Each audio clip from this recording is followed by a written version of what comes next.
We have many pearls in our string.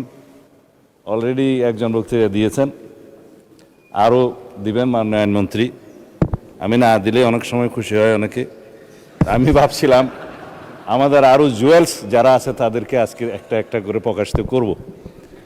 মানে speaker, অনেক ধন্যবাদ আপনাকে। আমি মাঝে মধ্যে আজকে একটু দেখব, কারণ রেকর্ডের ব্যাপার অনেক কিছু এখানে উত্থাপিত হয়েছে।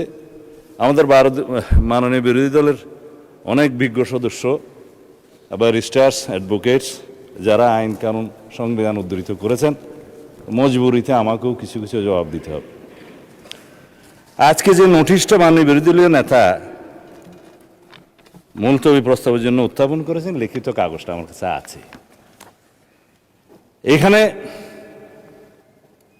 জুলাই জাতীয় সনদ সংবিধান সংস্কার বাস্তবায়ন আদেশ 2025, আদেশ নম্বর 1 2025, আমি পড়ছি ওনারটা।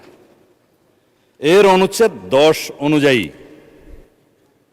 সংবিধান সংস্কার পরিষদের অধিবেশন আহ্বান প্রসঙ্গে, এটাই হচ্ছে আজকের ফ্যাক্ট ইন ইস্যু, আলোচ্য বিষয়।